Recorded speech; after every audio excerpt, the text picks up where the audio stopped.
देखिए, एक व्यापार मंडल की अध्यक्षता करते हुए भी उनमें सबसे ज्यादा देश प्रेम है।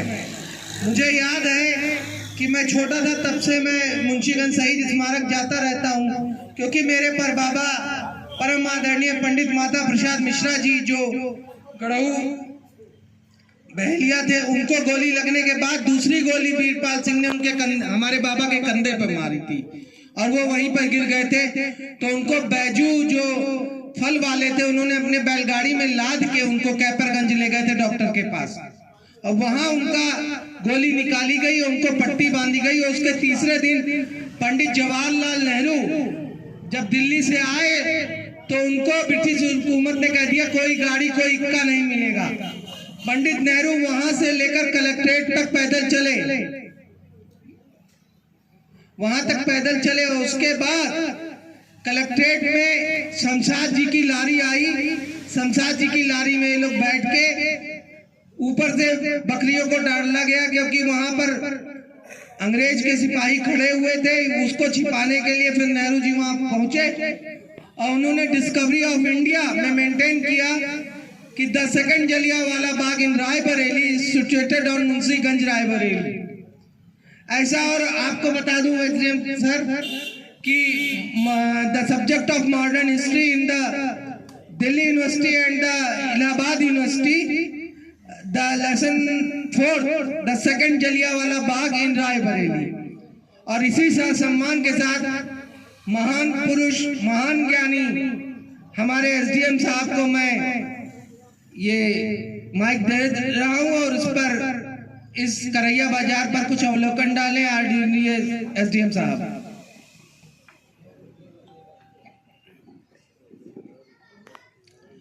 आदरणीय सीओ साहब, चौहान जी, मिश्रा जी, ब्लॉक प्रमुख जी और प्रधान जी, भारत को स्वतंत्र कराने में मोटा मोटी हम लोग जो पढ़ते हैं, बड़े बड़े लोगों का नाम पढ़ते हैं, लेकिन उसके साथ ही तमाम हमारे छोटे छोटे लोग उत्साह के साथ अंग्रेजों का विरोध किए, डंडे के बल पर विरोध किए। करैया के बाजार के बारे में जो हमको सूचना है, जो हमको जानकारी दी गई है, बताया जाता है बाबा रामचंद्र थे जो प्रतापगढ़ में किसानों का आंदोलन किए हुए थे, साउथ इंडिया से आए हुए थे। अंग्रेजों ने उनको पकड़ने का प्रयास किया तो वो उस सभा में से निकल के कहीं और गए और लोग समझे कि ये विलुप्त हो गए, लेकिन दूसरे दिन एक पेड़ पर दिखाई दिए अपनी जान बचाने के लिए। उनके चलाए गए किसान आंदोलन को लेकर के यहाँ लोग इकट्ठे हुए थे और आंदोलन किए थे। अंग्रेज सरकार के सिपाही आए, हवाई फायरिंग किए। लोगों ने समझा कि ये गोली हमको लग नहीं रही है और लोग हटे नहीं, तो उन्होंने अपना सीधा करके फायरिंग कर दिया, जिसमें 11 लोगों की मृत्यु हुई थी, 11 लोग शहीद हुए थे। तो इस तरह से आप देखेंगे रायबरेली में मुंशीगंज की घटना हो, चाहे करैया बाजार की घटना हो, चाहे और छोटी छोटी जो घटनाएं हैं, बाद में जब भारतीय इतिहासकार आए हैं, इस पर शोध किए हैं, तो ये सब घटनाएं उभर के सामने आ रही हैं। ये सब चीज आ रही है सामने कि हमारे तमाम लोगों ने कुर्बानी दी, जिसके बाद हमारा देश आजाद हुआ था। जरूरत ये है कि आज उनको याद किया जाए, गांव में कहीं हो तो उनके नाम पर कोई स्मारक बने, कोई छोटा सा उफोन बन जाए, कोई स्थान ऐसा बन जाए कि हमारे आगे वाली पीढ़ियां देख करके पूछती हैं ये क्या चीज है। तो हम लोग बताते हैं कि यहाँ पे इतने लोग शहीद हुए थे, उनका यहाँ पे स्मारक बना हुआ है, उनके नाम रहते हैं उस पे, तो उससे प्रेरणा लेते हैं, देश को बचाने के लिए प्रेरणा लेते हैं। तो इस तरह से हमारा आप सबसे अनुरोध रहेगा।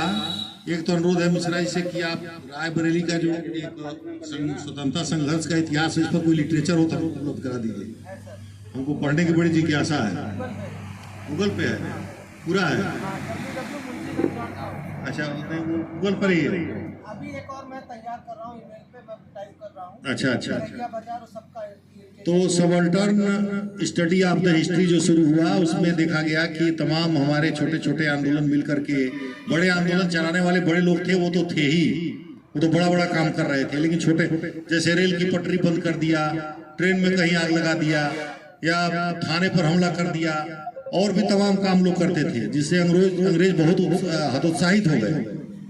अंग्रेजों को लगा कि अब पूरा भारत का जन जन उद्वेलित हो गया, हमारे खिलाफ हो गया है, तब अंग्रेज भारत छोड़ेंगे।